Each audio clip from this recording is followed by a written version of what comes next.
అంటే మీరు టీఆర్ఎస్ ప్రభుత్వం చూసి రాజకీయాల్లోకి వస్తే డబ్బులు సంపాదిస్తారనుకుంటున్నారేమో. రాజకీయ నాయకులు డబ్బులు ఎవరు సంపాదించరమ్మా. చాలా చాలా పెద్ద పెద్ద రాజకీయ నాయకులు. ఇది దారుణం. కాదు కాదు చాలా చాలా కాదు కాదు చాలా చాలా పెద్ద పెద్ద రాజకీయ నాయకులు ఆ! చాలా ఇబ్బందులు పడే వాళ్ళని కొన్ని వందల మంది చూపిస్తా. రాజకీయ నాయకుడు ప్రతి ఒక్కడు డబ్బులు సంపాదిస్తాడు, కోట్లు దోసుకుంటాడంటే మీరు గత 10 సంవత్సరాల నుంచి చూసి అనుకుంటున్నారేమో. అట్లేదు చాలా ఇబ్బంది పడే రాజకీయ నాయకులు ఉన్నారు. చాలా ఇబ్బంది పడే రాజకీయ నాయకులు ఉన్నారు. మా పార్టీ జగ్గారెడ్డి గారిని చూడండి. ఇవాళకి అప్పులు కుప్ప ఆయనకి. ఓడిపోయిన జగ్గారెడ్డి వినండమ్మా. 100 మందిలో ఒకళ్ళో ఇద్దరు ఉన్నారు. ఇప్పుడు మీకేం తక్కువ కాంగ్రెస్ అంటున్నా? పార్టీలో ఉన్న ప్రతి రాజకీయ నాయకుడు ఆర్థికంగా చాలా మామూలు స్థితిలో ఉన్న వాళ్ళే. కాంగ్రెస్ పార్టీ అనేది జాతీయ పార్టీ. మా జాతీయ నేతలైన రాహుల్ గాంధీ గారికి కానీ, ప్రియాంక గాంధీ గారికి కానీ, సోనియా గాంధీ గారికి కానీ వాళ్ళు సొంతంగా వాళ్ళు పుట్టి పెరిగిన ఢిల్లీలో సొంత ఇల్లు కూడా లేని పార్టీ మా పార్టీ. ఏదో చెప్తున్నా. గెలిచిన గవర్నమెంట్ బంగాళాల్లోనే పోతారు. రాహుల్ గాంధీ గారు ప్రధానమంత్రి ఎంపీగా తీసేస్తే ఇంటికి పంపిస్తే సామాను ముల్లా మూట చదువుకొని అమ్మ ఇంటికి వచ్చి ఉన్నాడు పాప ఆయన. అది వాళ్ళు అనుకుంటే వాళ్ళు డబ్బు సంపాదన అనుకుంటే వాళ్ళు పరిపాలించిన పరిపాలనకి వాళ్ళ దేశాన్ని పరిపాలించిన విధానానికి ఒక ఒక ఒక ఊరికి గోడ కట్టుకోవచ్చు. వాళ్ళు ఒక ఊరికి గోడ కట్టుకోవచ్చు. వాళ్ళు సొంత ఇల్లు ఉందమ్మా? సొంత ఇల్లు ఉందా? లేదని చెప్పు.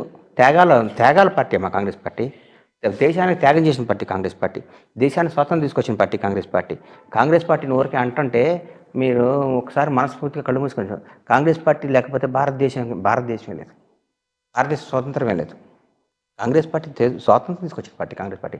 మన ఊరికే కాంగ్రెస్ పార్టీని అనకూడదు మనం. కాంగ్రెస్ పార్టీ తప్పులు చేస్తే ఓడిపోవచ్చు. మనిషి అన్నాడు ఎవడైనా తప్పులు చేస్తాడు. రేపు మేము కూడా చేయొచ్చు. చెప్తున్నా, మనిషి తప్పు చేయకపోతే మనం దేవుళ్ళం అయిపోతాం అమ్మా. మనం మనుషులం కాబట్టి తప్పు చేస్తాం, అప్పు చేస్తాం. కాంగ్రెస్ పార్టీ అనేది ఒక విద్వత్తు గల పార్టీ, ఒక విశ్వసనీయమైన పార్టీ, ప్రజల్లో ఒక గొప్ప పార్టీ. ఏందండి ఇందిరాగాంధీ గారు మరణం కానీ, రాహుల్ గాంధీ గారు త్యాగం కానీ, ఎందుకు వాళ్ళ దేశానికి ఎంత సేవ చేశారండి వాళ్ళు. ఈరోజు వాళ్ళకున్న ఆస్తులు ఏంటి, వాళ్ళ ఫ్యామిలీ బ్యాక్గ్రౌండ్ ఏంటి, వాళ్ళ సొంత ఇల్లు ఏముంది చెప్పండి. వాళ్ళు నిజంగా సొంత ఇల్లు కట్టుకోలేరా? ఢిల్లీ సెంటర్లో ఏమీ లేదంటారు ఇప్పుడు వాళ్ళకి. ఏముంది, అదే గవర్నమెంట్ ఇచ్చిన బంగ్లాలో ఉంటున్నారు. ఓరి దేవుడా. కాదా? కనుక్కోండి మీరు కనుక్కోండి అమ్మా. వాళ్ళ ఆర్థిక పరిస్థితి మీరు కనుక్కోండి. తెలియకపోతే మీరు కనుక్కోండి. ఇక్కడ రాష్ట్రంగా నిర్ణయం చేసిన మంత్రికి ఉన్న ఆస్తి కూడా లేదు వాళ్ళకి. వాళ్ళకి నిజంగా వాళ్ళకి బై గాడ్ వాళ్ళు చాలా చాలా సింపుల్గా బతికే బతుకులు. రాహుల్ గాంధీ గారు వేసిన బట్టలు చూశారు పాపం. ఆ నడక చూశారా? ఆ నడవడిక చూశారా? వాళ్ళ ముత్తాత ప్రధాని, వాళ్ళ నాయనమ్మ ప్రధాని, వాళ్ళ నాన్న ప్రధాని. వాళ్ళ ముత్తాత వాళ్ళ నాన్న ఒక దేశంలో అత్యధిక డబ్బులు తీసుకునే అడ్వకేట్గా చేశారు ఆయన, మోతీలాల్ నెహ్రూ. వాళ్ళ ఫ్యామిలీ ఏంటి, ఆయన బతికేంటి. Great leader Rahul Gandhi. ఇందుకు మీకెందుకు రాజకీయాలు అంటున్నాను. నాకు చిన్నప్పటి నుంచి రాజకీయాలు, నాకు ఇష్టం రాజకీయాలు. ఎందుకు రాజకీయాలు అంటే మీకు జర్నలిజం మీకు ఎందుకమ్మా? కమ్మగా హ్యాపీ నా రాజకీయం నాకు ఇష్టం కాదు తల్లి. ఎందుకమ్మా నీకు జర్నలిజం? హ్యాపీగా ఇంట్లో ఉండి కాదమ్మా, హ్యాపీగా ఇంట్లో ఉండి మీ పిల్లలకు వండి పెట్టుకొని హాయిగా జాబ్ చేసుకోవచ్చు కదమ్మా. జర్నలిజం నీకు ఎందుకు? నీకు ఇష్టం జర్నలిజం కాదమ్మా. నీకు జర్నలిజం నీ అవసరం కాదు. నీకు ఇంకో ఉద్యోగం ఇస్తా మానేస్తా జర్నలిజం కాదు. నీకు ఇంకో ఉద్యోగం, నీకు ఇప్పుడు నిజంగా నీకు ఇంకో ఉద్యోగం ఇప్పిస్తాను జర్నలిజం మానేస్తా. స్టార్టింగ్ నుంచి ఇందులోనే ఉన్నాను. అదే నాకు చిన్నప్పటి నుంచి రాజకీయాలు అంటే ఇష్టం. నేను చిన్నప్పుడు నాకు ఇష్టం, అది నాకు ప్రాణం రాజకీయం అంటే.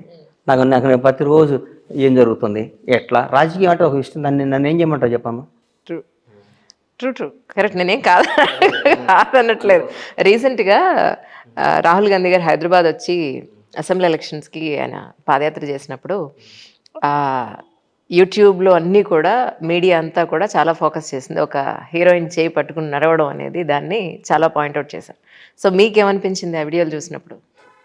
అమ్మా, ఆయన హీరోయిన్ చేపట్టుకోవటం పాయింట్అవుట్ చేయటం, ఆయన మరి చిన్న చిన్న ముసలాళ్ళని చిన్నపిల్లలు పట్టుకుని అది పాయింట్అవుట్ చేయలేదా?